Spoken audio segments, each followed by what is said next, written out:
नमस्कार। अमेरिका की एक एजेंसी है the US immigration and customs enforcement agency ICE.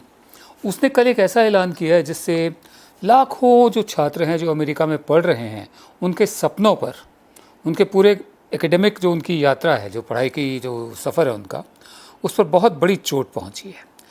इस एजेंसी ने ये कहा है कि जिन विद्यार्थियों के, जिन छात्रों के जो पढ़ाई लिखाई सेशंस हैं वो अगर सितंबर से, फॉल जिसे बोलते हैं, सितंबर से ऑनलाइन होने जा रहे हैं, उनको अमेरिका में नहीं रहने दिया जाएगा। उनको अपने अपने देश वापस जाना होगा, वो वहीं से ऑनलाइन तालीम हासिल कर सकते हैं। इसका बहुत बड़ा प्रभाव भारतीय छात्रों पर भी पड़ेगा, भारत से जो लोग पढ़ने गए हुए हैं।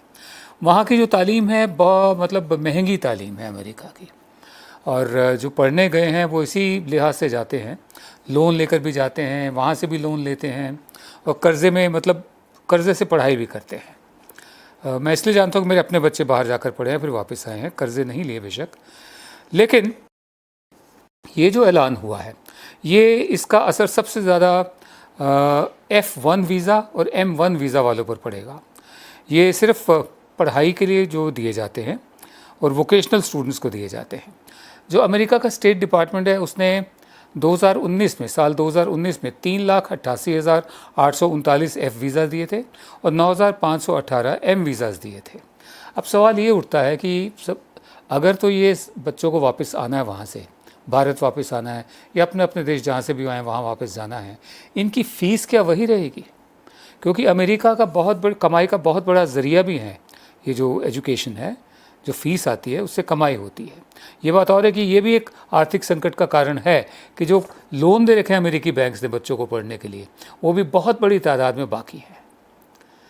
तो देखना ये है कि क्या फ़ीस भी कम करेंगे, जबकि बच्चे रेजिडेंस में नहीं होंगे, हॉस्टल्स में नहीं रह रहे होंगे, खाना वाना नहीं बन रहा होगा मेस का, उसके अलावा साफ़ सफाई, पूरा जो बुनियादी ढांचा है, जो इंफ्रास्ट्रक्चर है यूनिवर्सिटीज़ का, उसका इस्तेमाल नहीं हो रहा होगा। तब भी अगर बच्चे अपने मुल्क को वापस आ जाते हैं और ऑनलाइन पढ़ाई करते हैं तो क्या फ़ीस भी वैसी ही रहेगी, उतनी ही रहेगी? दरअसल कोरोना की वजह से हर जगह हदबंदी हो रही है, चाहे वो अंतर्राष्ट्रीय स्तर पर देशों के बीच हो और चाहे वो राष्ट्रीय स्तर पर राज्यों के बीच हो। मैं आपको बताता हूँ, और ये बात सिर्फ जो छात्र हैं, विद्यार्थी हैं, उन तक नहीं है महदूद।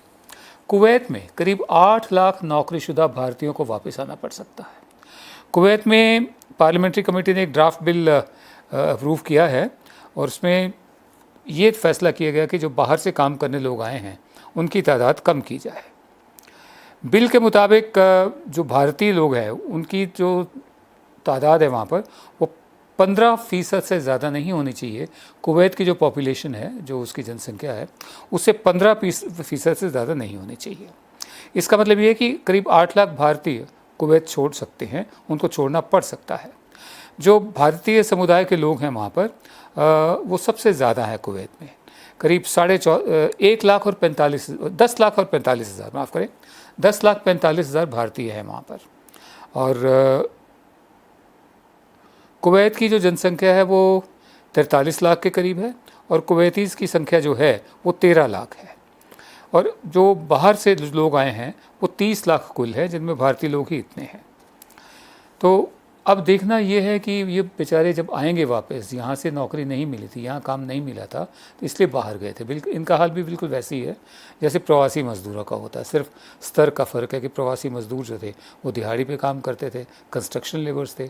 ये लोग जो हैं ये पढ़े लिखे लोग भी हैं, इनमें कम पढ़े लिखे लेकिन हुनरमंद लोग हैं जो गल्फ़ के राज्यों में गए हैं। यही हाल अमेरिका जैसे मुल्कों में, वहाँ और प्रवासी मज़दूर गए हुए हैं जो बहुत ज़्यादा पढ़े लिखे हैं, जैसे हमारे IT एक्सपर्ट्स, वो भी तो प्रवासी मज़दूर है। इन्फोसिस ने 200 परिवारों को वापस लाने का फ़ैसला किया है। और जो लोग वहाँ सेटल्ड हैं भारतीय मूल के, जो बहुत ज़ोर शोर से हाउडी मोडी करते थे, उनको ये सोचना होगा कि मतलब ये इस महामारी के समय में देश को ज़रूरत क्या है, राष्ट्रवाद के अफ़ीम की, धर्म की अफ़ीम की, या एक ऐसे सोच की जो अर्थव्यवस्था को भी बाहर लाए हमारी और जो कोरोना से भी